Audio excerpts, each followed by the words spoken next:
हाँ जी प्यारे बच्चों, मैं गगन स्वागत करता हूं आपका स्टडी बडी कोचिंग एकेडमी के एक नए यूट्यूब वीडियो में। पिछली वीडियो में हमने 4th चैप्टर की 4.1 एक्सरसाइज कंप्लीट कर ली थी, जिसने हमने देखा था कि क्वाड्रेटिक इक्वेशन क्या होती हैं, ठीक है, और उनकी स्टैंडर्ड फॉर्म क्या होती है। इस वीडियो में हम उसे सॉल्व करने के डिफरेंट मेथड देखेंगे, जिसमें से हमें सिर्फ 2 मेथड ही स्टडी करने हैं। फर्स्ट मेथड है हमारा स्प्लिटिंग मिडिल टर्म मेथड या फिर फैक्टराइजेशन मेथड, और सेकंड मेथड है हमारा डिस्क्रिमिनेंट मेथड, जो हम नेक्स्ट एक्सरसाइज में स्टडी करेंगे। ठीक है, तो इस एक्सरसाइज जो हमारी 4.2 एक्सरसाइज है, ये उसके लिए एक इंट्रोडक्टरी वीडियो होगी। ठीक है, इसमें हम समझेंगे कि फैक्टराइजेशन मेथड क्या होता है और सॉल्यूशन को कैसे फाइंड आउट करते हैं। तो चलिए देखते हैं solution of a quadratic equation. ठीक है, सॉल्यूशन स्टडी करना है हमें क्वाड्रेटिक इक्वेशन के लिए। क्वाड्रेटिक इक्वेशन क्या होती है? जिसकी डिग्री 2 होती है। ठीक है, सॉल्यूशन का मतलब क्या है आगे समझते हैं। ठीक है, और मेथड कौन सा देखेंगे? फैक्टराइजेशन मेथड, जिसे हम स्प्लिटिंग मिडिल टर्म मेथड भी कह देते हैं। ये वही मेथड है जो आपने 9th क्लास में स्टडी किया था और हमने 2nd चैप्टर में भी स्टडी किया है 10th क्लास की। ठीक है जी, तो चलिए शुरू करते हैं। सबसे पहले है व्हाट इज सॉल्यूशन। हम कह रहे हैं कि सॉल्यूशन फाइंड करना है, तो हमें पता तो होना चाहिए ना कि सॉल्यूशन होता क्या है। ठीक है, मान लीजिए मेरे पास कोई भी इक्वेशन या फिर कोई भी पॉलिनोमियल है। ठीक है, फॉर एग्जांपल मान लीजिए मेरे पास है 2x + 6 = 0, या फिर हम इसलिए 2x - 6 = 0।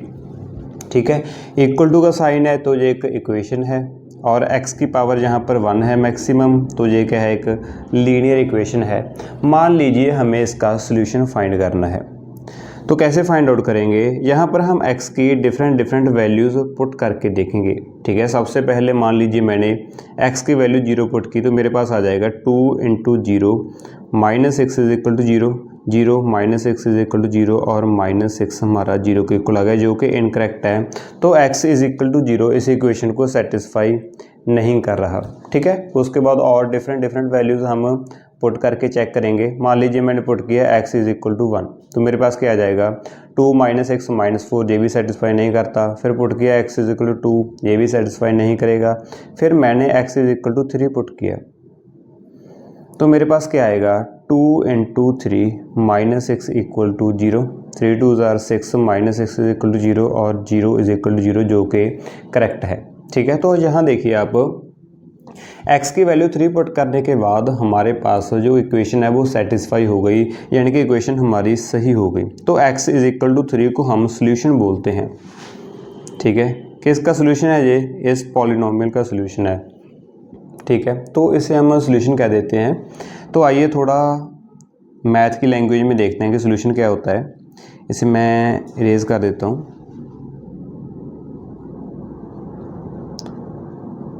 तो देखिए हमारे पास सॉल्यूशन क्या आया? सॉल्यूशन वेरिएबल की वैल्यू होती है।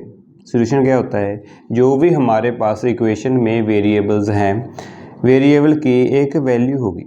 1 हो सकती है, 2 हो सकती है, 3 हो सकती है, कितनी भी वैल्यूज़ हो सकती हैं, डिपेंड करता है उसकी डिग्री पर हमारा जो वेरिएबल है उसकी वैल्यू होगी। ठीक है, कौन सी वैल्यू होगी? ठीक है, विच सेटिस्फाइज द इक्वेशन, जो हमारी इक्वेशन को सेटिस्फाई करती है, वो वाली वैल्यू को हम सॉल्यूशन बोलते हैं। फॉर एग्जांपल मेरे पास जब इक्वेशन 2x - 6 = 0 थी, तो यहाँ पर x = 3 ने से सेटिस्फाई किया था, तो x = 3 क्या है? हमारा सॉल्यूशन है। ठीक है जी, इसी तरीके से अगर मान लीजिए मेरे पास एक क्वाड्रेटिक इक्वेशन है, ठीक है, तो उसकी x की वो वाली वैल्यूज़ जो इस इक्वेशन को सेटिस्फाई करेंगी, वही हमारा क्या होगा? सॉल्यूशन होगा। उसके बाद अगर हम नंबर ऑफ़ सॉल्यूशन की बात करें,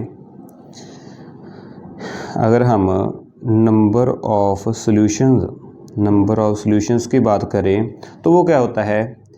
इक्वेशन की, जो भी हमारे पास इक्वेशन है उसकी हम डिग्री देखेंगे कि उसकी डिग्री क्या है, यानी कि वेरिएबल की हाईएस्ट पावर क्या है।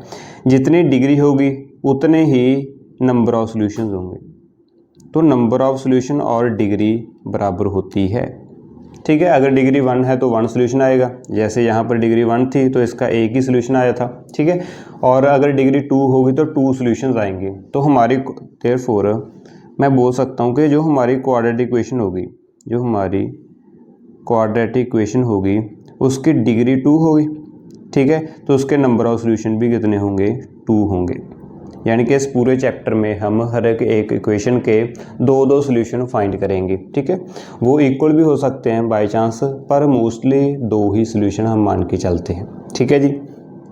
उसके बाद इसके ना एक दो और नाम होते हैं।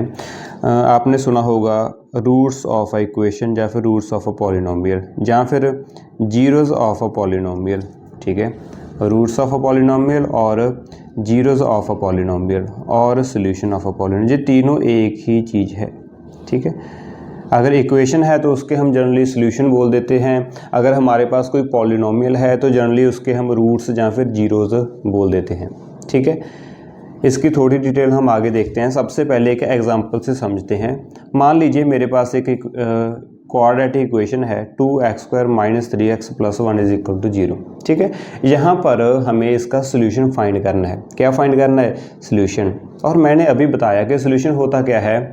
सोल्यूशन हमारे पास वेरिएबल की वैल्यू होती है। वेरिएबल कौन सा है, यहाँ पे x है, तो x की हमें वैल्यू फाइंड करनी है। कौन सी वैल्यू, जो इस इक्वेशन को सेटिस्फाई करे, ठीक है, इस इक्वेशन में फिट बैठे। फॉर एग्जांपल जब हम पुट करेंगे x = 1 तो मेरे पास इक्वेशन क्या बन जाएगी, 2 × 1 का स्क्वायर - 3 × 1 + 1 = 0। लेफ्ट हैंड साइड को सॉल्व करेंगे, 1 का स्क्वायर 1 हो जाएगा, 1 × 2 बन जाएगा 2, -3 × 1 हो जाएगा 3 + 1, 2 - 3 हो जाएगा -1 + 1 बन गया 0। तो 0 = 0। तो मेरे पास इक्वेशन सेटिस्फाई हो चुकी है।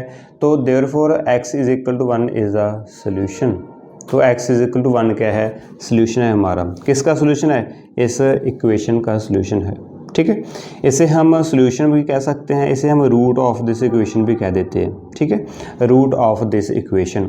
और इसे हम जीरो भी कह देते हैं, जीरो ऑफ दिस इक्वेशन, ठीक है। तो एग्जाम में अगर आपसे कुछ भी पूछ लिया जाए कि इस इक्वेशन का सोल्यूशन फाइंड करिए, या फिर इस इक्वेशन के रूट फाइंड करिए, या फिर इसकी जीरो फाइंड करिए, तो आपको वेरिएबल की वो वाली वैल्यू फाइंड करके आनी है जो उस इक्वेशन को सेटिस्फाई करे, ठीक है। आई होप कि आपको ये अंडरस्टैंड हो चुका होगा।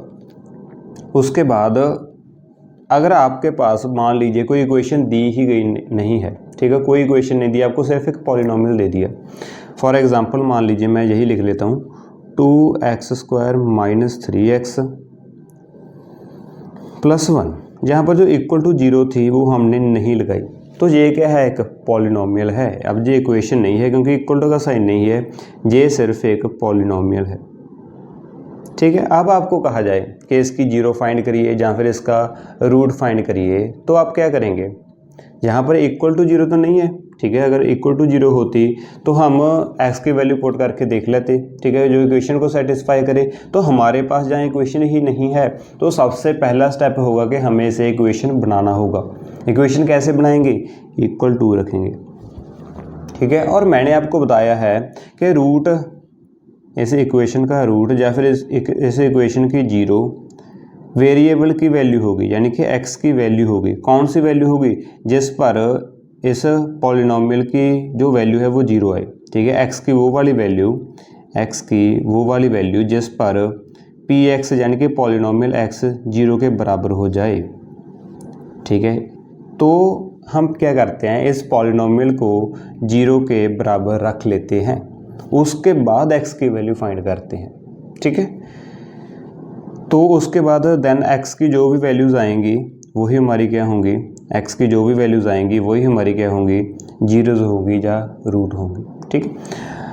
एग्जांपल यही वाली देखते हैं। ये देखिए, ये था हमारे पास पॉलिनोमियल, हमें इसकी जीरो या फिर रूट फाइंड करने के लिए कहा गया। तो सबसे पहले इसे 0 के बराबर रखेंगे, ठीक है। उसके बाद हम यहाँ पर x की वैल्यूज़ पुट करेंगे। जैसे मुझे पता है कि अगर x की वैल्यू में 1 पुट करूँगा, ठीक है, तो क्या बन जाएगा, 2 - 3 + 1 और j 0 ही बन जाएगा, यानी कि हमारा करेक्ट आंसर। तो इसकी जीरो क्या आ जाएगी, x = 1, इसकी रूट या फिर इसकी जीरो आ जाएगी, ठीक है। तो इस तरीके से हम जीरो या फिर रूट एक पॉलिनोमियल के लिए फाइंड कर सकते हैं। इस तरीके से हम चेक कर सकते हैं, सॉरी, इस तरीके से हम किसी इक्वेशन के लिए उसकी जीरो सोल्यूशन या फिर रूट फाइंड आउट कर सकते हैं। देखिए हमारे पास ये एक क्वाड्रेटिक इक्वेशन थी 2x² - 3x + 1 एक क्वाड्रेटिक इक्वेशन थी, तो इसकी डिग्री 2 है, तो इसके सोल्यूशन भी 2 होंगे। ठीक है, उसमें से एक सोल्यूशन तो मुझे पता है कि x = 1 है। अगर दूसरा सोल्यूशन फाइंड करना हो तो कैसे फाइंड कर सकते हैं, वही हम इस एक्सरसाइज में सीखेंगे और नेक्स्ट एक्सरसाइज में भी सीखेंगे। ठीक है, तो चलिए सबसे पहले हम इसे फाइंड करना सीखते हैं कि अगर हमारे पास एक क्वाड्रेटिक इक्वेशन दी गई है तो हम उसका सोल्यूशन कैसे फाइंड आउट कर सकते हैं। क्वेश्चन के साथ समझते हैं। मान लीजिए हमारे पास क्वेश्चन गिवन है, find the roots of this equation. हमारे पास एक इक्वेशन गिवन है, इक्वेशन का रूट फाइंड कैसे करते हैं, x की वैल्यूज़ फाइंड कर लेते हैं। ठीक है, जो इक्वेशन को सेटिस्फाई करें। इक्वेशन कौन सी गिवन है, 2x² - 5x + 3 = 0। ठीक है, ये इक्वेशन है, इसके हमें रूट्स फाइंड आउट करने हैं, यानी कि वेरिएबल की वैल्यू फाइंड करनी है जो इसे सेटिस्फाई करेगी। कौन सा मेथड अपनाना है हमें, बाय फैक्टराइजेशन मेथड। ठीक है, हमें इसे फैक्टराइजेशन मेथड से सॉल्व करना है। ठीक है, फैक्टराइजेशन मेथड भी कह देते हैं इसे, हम स्प्लिटिंग मिडिल टर्म मेथड भी कह देते हैं। ठीक है, सेम ही है, स्प्लिटिंग मिडिल टर्म मेथड भी इसे ही कहते हैं, स्प्लिटिंग मिडिल टर्म मेथड। तो चलिए देखते हैं। सबसे पहले मैं इक्वेशन लिखता हूँ, सॉल्यूशन। इक्वेशन क्या है हमारे पास, we have equation 2x² - 5x + 3 = 0। ठीक है, फैक्टराइजेशन मेथड के लिए हम इस इक्वेशन के 2 फैक्टर बनाते हैं। ठीक है, और उनसे हम x की वैल्यू फाइंड कर लेते हैं। फैक्टर हम डायरेक्टली नहीं बना सकते, उसके लिए हमें थोड़ा जुगाड़ लगाना पड़ेगा। जुगाड़ हम क्या लगाते हैं कि हमारी जो फर्स्ट टर्म है और जो लास्ट टर्म है, यानी कि x² का कोएफिशिएंट है और जो कांस्टेंट टर्म है उसकी करते हैं मल्टीप्लाई। ठीक है, इन दोनों की मल्टीप्लाई करते हैं तो क्या आ जाएगा, 2 × 3 मेरे पास आ गया 6। ठीक है, उसके बाद जो सेंटर वाली मिडिल टर्म है उसे हम एज इट इज़ लिख लेते हैं। मान लीजिए मैंने -5 लिखा। ठीक है, उसके बाद हम क्या करते हैं, जो मल्टीप्लाई करने के बाद मेरे पास नंबर आया था उसके मैंने 2 फैक्टर बनाने हैं, जहाँ फिर ऐसे मान लीजिए कि 2 नंबर फाइंड आउट करने हैं जिनकी मल्टीप्लाई करने पर ये वाला नंबर आए और प्लस करने पर -5 आए, जहाँ नीचे वाला नंबर आए। ठीक है, कैसे फाइंड आउट करेंगे, ठीक है, मोस्टली बच्चे से हिट एंड ट्रायल मेथड से करते हैं। ठीक है, लेकिन मैं आपको एक और तरीका बताता हूँ, आप इसे कैसे कर सकते हैं।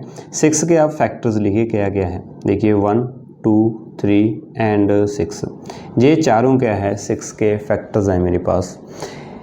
ठीक है, तो 6 × 1 भी 6 होता है, 3 × 2 = 6 भी होता है, तो मेरे पास 2 पेयर बन गए, एक है 6 और 1 जिनकी मल्टीप्लाई करने पर 6 आ रहा है, और एक फैक्टर है 2 और 3 जिनकी मल्टीप्लाई करने पर मेरे पास 6 आ रहा है और कोई पेयर नहीं बन रहा। ठीक है, तो आंसर इन दोनों में से ही पॉसिबल कोई भी हो सकता है। उसके बाद हम चेक करेंगे प्लस वाली कंडीशन। ठीक है, देखिए यहाँ पर हमारे पास -5 आ रहा है प्लस करने के बाद, यानी कि एक नंबर प्लस का हो सकता है या फिर दोनों माइनस के हो सकते हैं, या एक माइनस का या दोनों माइनस के, लेकिन हमारे पास आफ्टर मल्टीप्लिकेशन पॉजिटिव नंबर आ रहा है। ठीक है, मल्टीप्लाई करने के बाद पॉजिटिव नंबर कब होंगे, या तो दोनों पॉजिटिव हों, जहाँ दोनों नेगेटिव हों तो ही हमारे पर मल्टीप्लाई करने के बाद प्लस आएगा। ठीक है, और प्लस करने के बाद मुझे -5 चाहिए, यानी कि एक नंबर नेगेटिव ज़रूर होगा तो दूसरा भी नेगेटिव होना पड़ेगा। तो मुझे पता चल गया कि दोनों नंबर मेरे पास नेगेटिव आएंगे। देखिए अगर -6 और -1 लेंगे तो वो -7 बन जाएगा, -5 नहीं बनेगा, तो ये तो नहीं हो सकता। उसके बाद सेकंड पेयर है 2 और 3, -2 और -3 करेंगे तो वो एग्जैक्टली मेरे पास -5 हो गया। तो हमारे पास नंबर आ चुके हैं, कौन कौन से हैं, -2 एंड -3। ठीक है, तो इस तरीके से आप नंबर्स को फाइंड आउट कर सकते हैं। चलिए इसे मैं रेज कर देता हूँ।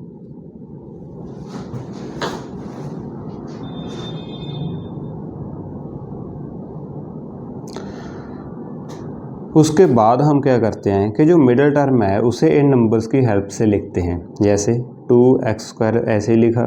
देखिए -5 को मैं लिख सकता हूँ -2 -3, ये वही नंबर हैं जो अभी हमने फाइंड किए हैं। इसके साथ है x + 3 = 0। कुछ नहीं किया मैंने, सिर्फ -5 को -2 -3 लिख दिया, बात तो एक ही है ना। उसके बाद हम इस ब्रैकेट को ओपन करेंगे तो मेरे पास आ जाएगा 2x² - 2x - 3x + 3 = 0। ठीक है जी।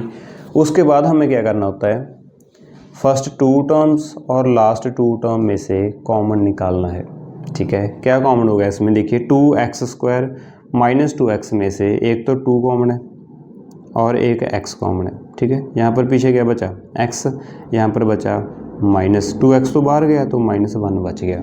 ठीक है, मोस्टली बच्चे यहाँ पर ना 0 लिखाते हैं, वो गलत हो जाएगा क्योंकि -2x के साथ मल्टीप्लाई में 0 नहीं, मल्टीप्लाई में 1 है और हम कॉमन मल्टीप्लाई के लिए निकाल रहे हैं यहाँ पे। तो -2x जब बाहर जाएगा तो यहाँ पर सिर्फ 1 बचेगा, वो और साइन उसका क्या होगा, माइनस का, ये वाला। ठीक है जी, इस बात का आपको ध्यान रखना है। उसके बाद लास्ट 2 टर्म में से हमें कॉमन निकालना है। देखिए 3 मुझे कॉमन दिख रहा है इसमें से, तो पीछे क्या बच जाएगा, यहाँ पर -x बचेगा और यहाँ पर +1 = 0। लेकिन यहाँ पर थोड़ी सी गलती हो गई, वो क्या है, यहाँ पर हमारे पास x - 1 कॉमन आ रहा है, तो यहाँ पर भी मुझे x - 1 चाहिए ताकि मैं इन्हें कॉमन निकाल सकूँ नेक्स्ट स्टेप में। तो उसके लिए मुझे क्या करना होगा, माइनस को भी कॉमन निकालना होगा। तो यहाँ पर हो जाएगा माइनस माइनस प्लस और यहाँ पर प्लस माइनस हो जाएगी माइनस। ठीक है, इस बात का आपको ध्यान रखना है। उसके बाद देखिए x - 1 मेरे पास दोनों में कॉमन आ रहा है, तो मैं x - 1 को कॉमन निकाल लूँगा। यहाँ बचा 2x और यहाँ बचा -3 = 0। ठीक है जी, तो ये देखिए हमारे पास 2 फैक्टर बन चुके हैं, एक फैक्टर ये रहा और एक फैक्टर ये रहा। ये दोनों क्या है, हमारे फैक्टर्स हैं। ठीक है, उसके बाद आगे सॉल्व करते हैं, इसे मैं नेक्स्ट पेज पे ले चलता हूँ।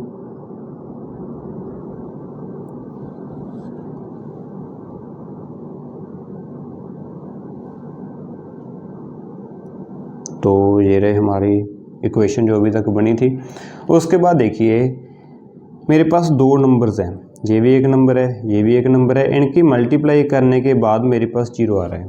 ठीक है, मान लीजिए आपके पास कोई भी नंबर है, मान लीजिए 4 है, आपको इसे मल्टीप्लाई करने के बाद 0 बनाना है, तो अब किस नंबर से मल्टीप्लाई कर सकते हैं। ठीक है, देखिए इसे आप किसी भी नंबर से मल्टीप्लाई कर लीजिए, 0 तभी बनेगा जब इसकी मल्टीप्लाई 0 से होगी। ठीक है, क्योंकि किसी भी नंबर की मल्टीप्लाई 0 से करें तो वो 0 आता है। ठीक है, तो मुझे पता चल गया कि अगर मल्टीप्लाई करने के बाद 0 आ रहा है तो कोई भी एक नंबर को 0 होना ही पड़ेगा, अदरवाइज़ वो 0 नहीं आ सकता। यहाँ पर भी तो ऐसा ही है ना, इन दोनों नंबर की मल्टीप्लाई करने के बाद हमारे पास 0 आ रहा है, तो इसका मतलब है इन दोनों में से एक की वैल्यू 0 ज़रूर होगी। ठीक है, या तो ये वाली वैल्यू 0 होगी, ठीक है, और इसकी इससे मल्टीप्लाई करें तो 0 आ जाएगा। दूसरा क्या पॉसिबिलिटी है कि x - 1 की मल्टीप्लाई 0 से करें तो भी 0 आ जाएगा। ठीक है, तो मैं यहाँ पर लिख सकता हूँ देयरफॉर आइदर या तो x - 1 0 के बराबर हो, ठीक है, और 2x - 3 0 के बराबर हो। ठीक है, यहाँ से थोड़ा सिंप्लीफाई करेंगे, x की वैल्यू फाइंड करेंगे, यहाँ पर -1 उधर जाके +1 हो जाएगा, या तो x की वैल्यू 1 हो सकती है और यहाँ से x की वैल्यू क्या आ जाएगी, -3 उधर जाके +3 हो जाएगा, 2 मल्टीप्लाई में उधर जाके डिवाइड का हो जाएगा, तो या फिर x की वैल्यू 3/2 आ सकती है। ठीक है, तो ये रहे हमारे पास x की वैल्यूज़, वेरिएबल की वैल्यूज़, और इन्हें ही हम क्या कह देते हैं, ठीक है, इन्हें हम क्या कह देते हैं, दीज आर सॉल्यूशंस। हम इसे सॉल्यूशन भी कह सकते हैं, इसे जीरोज़ भी कह सकते हैं, या फिर इसे रूट्स भी कह सकते हैं। किसके रूट्स हैं, ऑफ दिस क्वाड्रेटिक इक्वेशन। ये हमारी क्वाड्रेटिक इक्वेशन के रूट्स, जीरोस या फिर सॉल्यूशन हैं। ठीक है, इस तरीके से हमें स्प्लिटिंग मिडिल टर्म मेथड या फिर फैक्टराइजेशन मेथड से सॉल्व करना है सम्स को। एक और चीज़ आप ध्यान दीजिए, इसे फैक्टराइजेशन मेथड क्यों कहते हैं, आप गौर कीजिए। यहाँ पर ये जो 2 हमारे पास टर्म्स आई हैं, ठीक है, क्या हैं ये, फैक्टर्स ही तो हैं। ठीक है, किसके फैक्टर्स हैं, ये जो हमारे पास क्वाड्रेटिक इक्वेशन थी इसके हमें 2 फैक्टर्स मिल गए। कौन कौन से फैक्टर हैं, एक है x - 1 और एक है 2x - 3। ठीक है, उसके बाद अकेले अकेले फैक्टर को हम 0 के आगे इक्वल रखेंगे और उसके बाद x की वैल्यूज फाइंड आउट कर लेंगे तो हमारे पास सॉल्यूशंस आ जाएंगे। ठीक है, तो इन फैक्टर को स्प्लिट करते हैं, इसीलिए इसे फैक्टराइजेशन मेथड कहते हैं। ठीक है, और क्योंकि हमने फैक्टर्स फाइंड करने के लिए मिडिल टर्म को भी स्प्लिट किया था तो इसीलिए इसे स्प्लिटिंग मिडिल टर्म मेथड भी कह देते हैं। ठीक है जी, आई होप कि आपको ये समझ आ गया होना। उसके बाद एक दो एग्जाम्पल और करते हैं। ये देखिए, मान लीजिए हमारे पास एक क्वाड्रेटिक इक्वेशन है 6x² - x - 2 is equal to 0। हमें इसके रूट्स फाइंड आउट करने हैं, रूट्स हो सोल्यूशन हो, ठीक है, जीरोज हो, बात तो एक ही है ना। तो हमें इसके रूट्स फाइंड आउट करने हैं। कैसे करेंगे? अभी हमने डिस्क्रिमिनेंट मेथड नहीं समझा है तो अभी हम जो हमारा स्प्लिटिंग मिडिल टर्म वाला मेथड है वही यूज़ करेंगे। तो हमारे पास इक्वेशन क्या है? वही है equation 6x² - x - 2 equals to 0। ठीक है, स्प्लिटिंग मिडिल टर्म के लिए सबसे पहला स्टेप क्या होता है? x² का कोएफिशिएंट और कांस्टेंट टर्म विद साइन इन्हें मल्टीप्लाई करना है। 6 × -2 क्या हो जाएगा मेरे पास? -12। ठीक है, उसके बाद मिडिल टर्म क्या है? -x, इसका कोएफिशिएंट क्या है? सिर्फ -1। x के साथ कुछ नहीं है तो 1 तो है ही ना। उसके बाद हमें दो नंबर्स फाइंड आउट करने हैं जिनकी मल्टीप्लाई करने पर -12 आए। ठीक है, कैसे देख सकते हैं? 12 के फैक्टर देख लीजिए, 1 2 3 4 और 6 और 12, तो ये हमारे पास फैक्टर हैं। ठीक है, देखिए 12 की मल्टीप्लाई 1 से करेंगे तो 12 आएगा, और 2 की मल्टीप्लाई 6 से करने पर 12 आएगा, 4 की मल्टीप्लाई 3 से करने पर 12 आएगा। यानी कि हमारे पास तीन पॉसिबल पेयर बन चुके हैं जिनकी मल्टीप्लाई करने पर 12 आ सकता है। ठीक है, उसके बाद देखिए मल्टीप्लाई करने पर -12 आ रहा है, यानी कि या तो एक नंबर पॉजिटिव होगा और एक नंबर नेगेटिव होगा, तभी मल्टीप्लाई करने पर नेगेटिव साइन आ सकता है। ठीक है, ये भी हमें एक और क्लू मिल गया। उसके बाद प्लस करने के बाद हमारे पास -1 आना चाहिए। देखिए 12 और 1 से तो हमारे पास 1 बन ही नहीं सकता, तो ये भी नहीं हो सकते। उसके बाद 6 और 2 में से भी 1 नहीं बन सकता, तो ये भी हमारे पास पेयर नहीं हो सकता। तो ओनली पॉसिबल पेयर क्या है? 4 और 3 है। उसके बाद एक नंबर हमें इसमें से पॉजिटिव करना है, एक नंबर को नेगेटिव करना है। कौन से को पॉजिटिव कौन से को नेगेटिव करें? देखिए प्लस करने के बाद -1 आना चाहिए, यानी कि बड़ा नंबर नेगेटिव होगा, छोटा पॉजिटिव होगा। तो 4 माइनस का होगा, 3 प्लस का होगा। ये रहे हमारे पास पॉसिबल नंबर्स। ठीक है, इस तरीके से आप नंबर्स को फाइंड आउट कर सकते हैं। उसके बाद देखिए आगे सॉल्व करते हैं। इसे मैं रेज कर देता हूँ।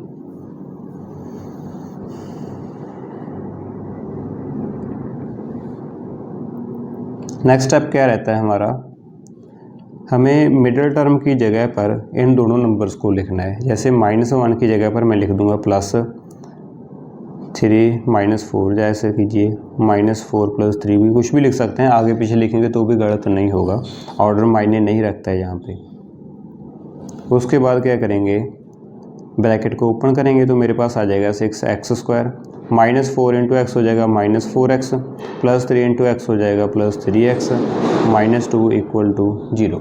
उसके बाद क्या करना होता है? पहले दो टर्म में से और पिछली दो टर्म में से हमें नंबर्स को कॉमन निकालना है। तो चलिए कॉमन निकालते हैं। 6x² और 4x में से कॉमन क्या होगा? 6 और 4 में से 2 कॉमन है, x² और x में से x कॉमन है। यहाँ पर बचा 6 में से 2 बाहर गया तो 3 बचा, x² में से x बाहर गया तो x बचा, -4 से 2 बाहर गया तो -2 बचा, x में से x बाहर गया तो ये तो बाहर ही चला गया। ठीक है, उसके बाद नेक्स्ट फैक्टर क्या है? 3x - 2 में से तो कुछ भी कॉमन नहीं है, तो इसे एज इट इज लिख लेते हैं, 3x - 2 = 0। उसके बाद देखिए 3x - 2 3x - 2 दोनों में कॉमन आ रहा है, तो इसे भी हम क्या करेंगे? कॉमन निकालेंगे। तो 3x - 2 भी कॉमन आ जाएगा, यहाँ पर बचेगा 2x और यहाँ पर कुछ नहीं है तो +1 तो बचेगा ही, =0। तो हमारे दोनों फैक्टर्स आ चुके हैं। तो ये दोनों क्या हो गए हमारे पास? फैक्टर्स हो गए। क्या हो गए? फैक्टर्स हो गए। हमारी क्वाड्रेटिक इक्वेशन के फैक्टर्स मिल गए हैं। अब इनकी मल्टीप्लाई करने पर हमारे पास 0 आ रहा है। ठीक है, तो पॉसिबिलिटी क्या है? या तो फर्स्ट टर्म 0 होगी या सेकंड। तो हम लिखेंगे देयरफॉर आइदर या तो 3x - 2 0 होगा, 3x - 2 = 0, और सेकंड पॉसिबिलिटी क्या है कि 2x + 1 0 होगा, और 2x + 1 = 0। अब इसे सॉल्व करते हैं। -2 उधर जाके हो जाएगा प्लस का 2 और 3 मल्टीप्लाई में तो उधर जाके हो जाएगी डिवाइड में, और यहाँ से क्या आएगा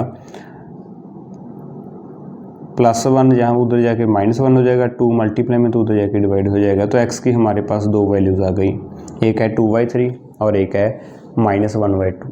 ठीक है, these are the required solution कह सकते हैं, रूट्स कह सकते हैं, या फिर इसकी जीरोज़ कह सकते हैं। ठीक है, एग्ज़ाम में अगर आपको कह दिया कि इसे वेरीफाई कीजिए कि यही हमारे पास जीरोज़ हैं, तो आप क्या कर सकते हैं, इक्वेशन में x की जगह पर इन्हें पुट करके देख सकते हैं कि हमारा आंसर है वो सही आ रहा है या फिर गलत है।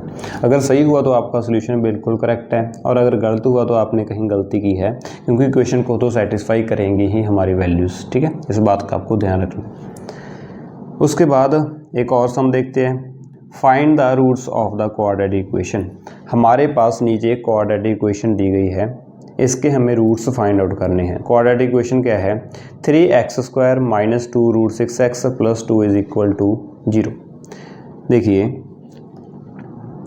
स्प्लिटिंग मिडिल टर्म के लिए सबसे पहले हमें x² का कोएफिशिएंट और कांस्टेंट टर्म को मल्टीप्लाई करना है। 3 और 2 की मल्टीप्लाई करेंगे तो मेरे पास आ जाएगा 6।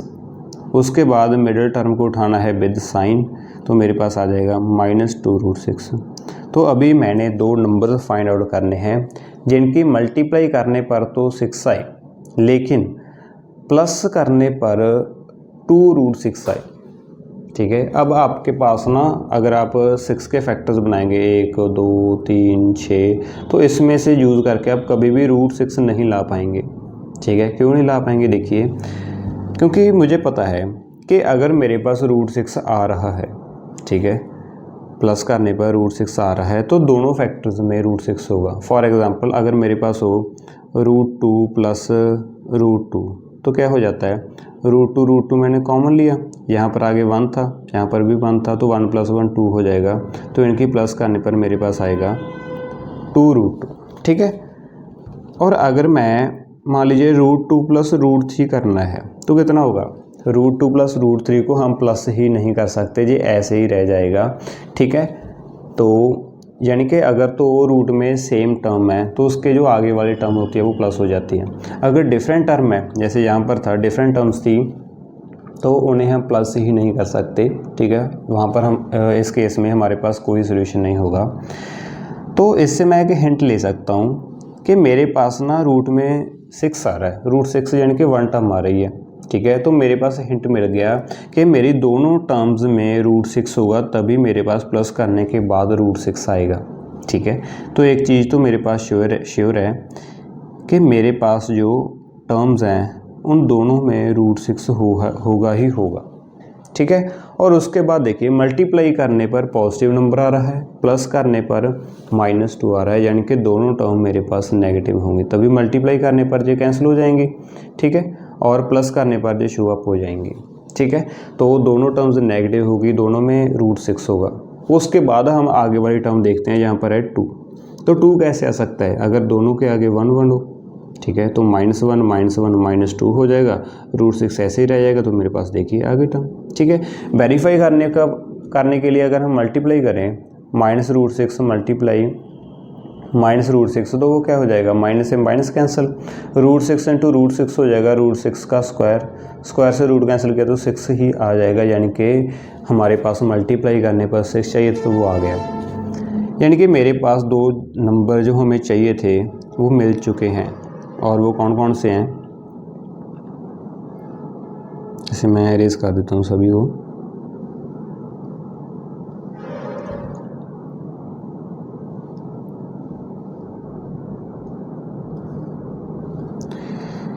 तो मेरे पास नंबर क्या क्या आ गए, -√6 और -√6, ये दोनों ने मेरे पास नंबर आ गए। उसके बाद हम क्या करेंगे, सिंपल है, नेक्स्ट स्टेप है हमारा, जहाँ पर भी हमारे पास मिडिल टर्म थी वहाँ हमने इन दोनों को नंबर्स को लिखना है, यानी कि -√6 और -√6 x + 2 = 0। ठीक है, दोनों नंबर को लिख लिया मैंने। उसके बाद क्या करना है, इस ब्रैकेट को ओपन करना है 3x² minus root 6x minus root 6x plus 2 equal to 0। उसके बाद हमें देखिए कॉमन निकालना है, और यहाँ पर बच्चे कंफ्यूज हो जाते हैं कि सर इसमें तो कुछ कॉमन ही नहीं है, तो कॉमन कैसे निकालें। देखिए अगर मेरे पास नंबर है, मान लीजिए √3 मल्टीप्लाई √3 है, मैं एक सेकंड चेंज कर लेते हैं कलर।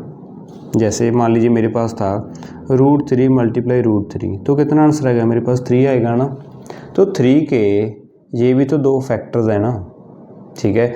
मान लीजिए मेरे पास √6 था, इसे मैं लिख सकता हूँ √2 मल्टीप्लाई √3, क्योंकि ये ऐसे हैगा √2 मल्टीप्लाई 3 और ये √6 ही बन जाएगा, ठीक है। तो इस तरीके से √6 के फैक्टर मैं √2 √3 भी लिख सकता हूँ, और 3 के फैक्टर √3 इंटू √3 भी लिख सकता हूँ। तो इसी तरीके से 2 के फैक्टर क्या क्या हो सकते हैं, इसे मैं लिखता हूँ √2 मल्टीप्लाई √2, ठीक है। तो इस तरीके से जो हमारे पास इंटीजर होते हैं उसकी हम रूट में इस तरीके से फैक्टर भी लिख सकते हैं जब हमें रिक्वायरमेंट हो, ठीक है। यहाँ पर हमें रिक्वायरमेंट थी क्योंकि एक साइड रूट की टर्म है और एक साइड इंटीजर है, तो इनमें कॉमन निकालने के लिए हमें इसकी ज़रूरत थी, ठीक है। देखिए कैसे लिखेंगे आगे।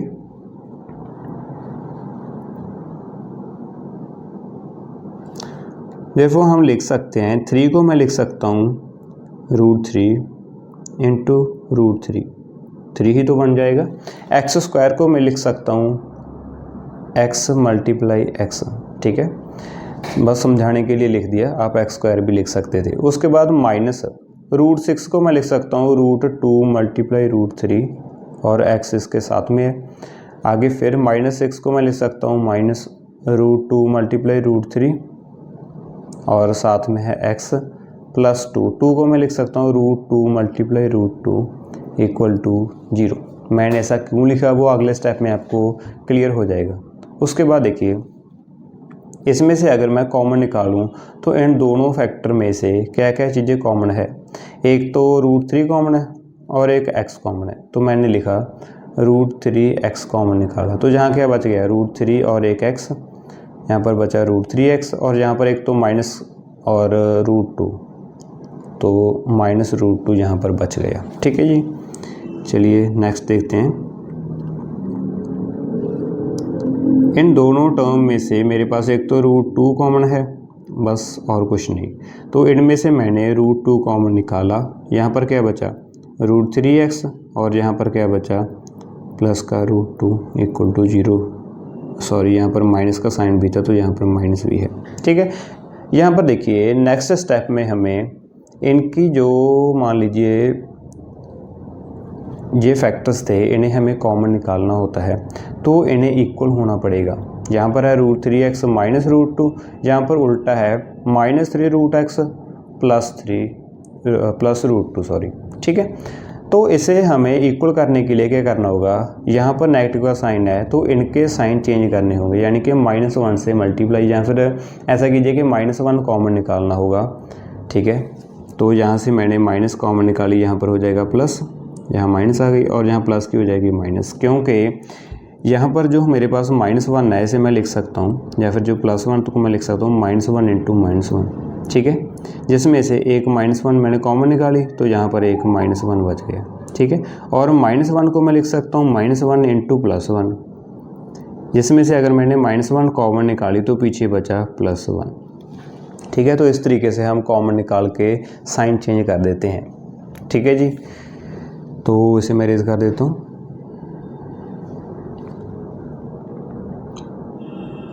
उसके बाद देखिए हमारे पास दोनों फैक्टर्स इक्वल हो चुके हैं, ये भी और जे भी।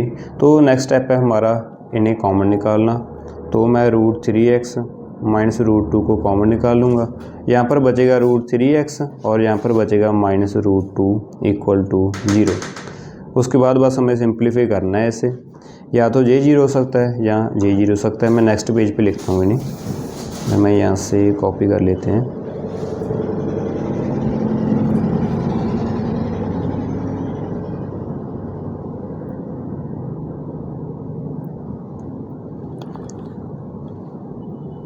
तो उसके बाद हमारे पास क्या आएगा, देखिए आइदर या तो √3x माइनस √2 इक्वल टू 0 हो सकता है, और √3x माइनस √2 इक्वल टू 0 हो सकता है। ठीक है, जब ये वाला 0 होगा तो यहाँ से x की वैल्यू आ जाएगी, माइनस √2 उधर जाके हो जाएगा प्लस √2 और √3 उधर जाके डिवाइड का हो जाएगा यहाँ पर मल्टीप्लाई में x के साथ। और यहाँ से x की वैल्यू कितनी आ सकती है, माइनस √2 उधर जाके प्लस का √2 हो जाएगा और √3 मल्टीप्लाई में तो उधर जाके डिवाइड का हो जाएगा। तो ये रही हमारे पास x की वैल्यूज़। तो हमारे पास रूट्स आ चुके हैं। अब आप अगर गौर से देखें तो ये इक्वल ही हैं, ये तो सेम ही आ गए, √2 √3 √2/√3। देखिए हमारे पास जो क्वाड्रेटिक इक्वेशन है उसके दो रूट्स होते हैं, क्योंकि उसकी डिग्री 2 है, वो दोनों रूट इक्वल भी तो हो सकते हैं। ठीक है, तो जहाँ पर वही केस है कि हमारे पास रूट्स भी इक्वल आ गए। ठीक है, आपको घबराना नहीं है। एग्ज़ाम में आप इसे सिंगल भी लिख सकते हैं कि x is equal to √2/√3 is the root of our equation, पर अगर आपको नॉलेज है तो आप इसे डिफरेंट लिख कर आइए। ठीक है, दोनों रूट्स को दो मतलब अलग अलग लिख के आइए। ठीक है, जिससे आप दिखा सकते हैं कि ऐसे दो रूट्स हैं हमारे पास, दो इक्वल रूट्स हैं। ठीक है, देयरफॉर दिस इक्वेशन हैव या फिर this quadratic equation have two equal roots. ठीक है, ये दोनों इक्वल रूट्स हैं इसके, तो इस तरीके से हम इसे सॉल्व कर सकते हैं। तो इस वीडियो में तो फ़िलहाल इतना ही। ठीक है, इसके बाद आप क्या करना होगा, NCERT की बुक उठाइए और उसमें से 4.2 एक्सरसाइज के क्वेश्चन को सॉल्व कीजिए। और अगर उसके बाद आपको कोई दिक्कत आ रही है तो आप हमारी नेक्स्ट वीडियो को रेफ़र करें, जिसमें मैं आपको पूरे एक्सरसाइज के सॉल्यूशन करवाऊँगा। ठीक है जी, तो इस वीडियो में फ़िलहाल इतना ही। Thank you.